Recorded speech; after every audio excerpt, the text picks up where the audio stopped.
राधा अष्टमी व्रत कथा। राधा अष्टमी का व्रत भगवान श्री कृष्ण की परम आराधिका और उनकी अर्धांगिनी राधा जी को समर्पित है।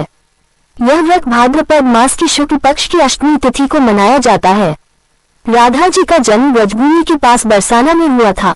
उनकी भक्ति और प्रेम की कहानी भारतीय धर्म और संस्कृति में एक अमर गाथा है। राधा जी श्री कृष्ण की अनन्य भक्त थी और श्री कृष्ण का प्रेम उनके साथ ही संपूर्ण माना गया है। कथा के अनुसार राधा रानी का जन्म वृषभानु जी के घर हुआ था। एक दिन वृषभानु जी को यमुना किनारे एक सुनहरी चमक दिखी और वहां उन्होंने एक दिव्य कन्या को पाया। वह कन्या कोई साधारण बालिका नहीं थी, बल्कि स्वयं लक्ष्मी स्वरूपा थी। वृषभानु जी और उनकी पत्नी कीर्ति देवी ने उसे अपनी पुत्री के रूप में स्वीकार कर लिया और नाम रखा राधा। राधा जी बचपन से ही अद्भुत थी। उन्होंने अपनी आंखें खोलने का निर्णय तभी लिया जब पहली बार भगवान श्री कृष्ण ने उनके सामने आकर अपनी बांसुरी बजाई। तभी से राधा और कृष्ण का अटूट प्रेम प्रारंभ हुआ।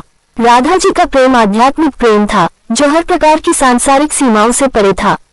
राधा जी और श्री कृष्ण का प्रेम केवल भावनाओं का आदान प्रदान नहीं था, बल्कि यह आत्मा और परमात्मा के मिलन का प्रतीक था। राधा जी की भक्ति में श्री कृष्ण को अपने आराध्य के रूप में पूजा जाता है। राधा जी के बिना श्री कृष्ण की आराधना अधूरी मानी जाती है, इसलिए राधा अष्टमी के दिन राधा जी की पूजा विशेष रूप से की जाती है। ये भी कहा जाता है कि राधा अष्टमी का व्रत करने से सभी प्रकार के कष्ट दूर होते हैं, विशेषकर वैवाहिक जीवन में प्रेम और सामंजस्य की प्राप्ति होती है। इस दिन राधा जी की पूजा से भगवान श्री कृष्ण का भी आशीर्वाद प्राप्त होता है।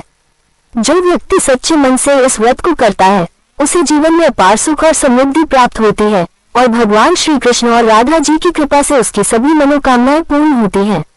राधा अष्टमी का व्रत न केवल सांसारिक सुख देता है, बल्कि भक्त को मोक्ष के मार्ग पर भी अग्रसर करता है। श्री लाल जू विजेते। जय श्री राधे राधे।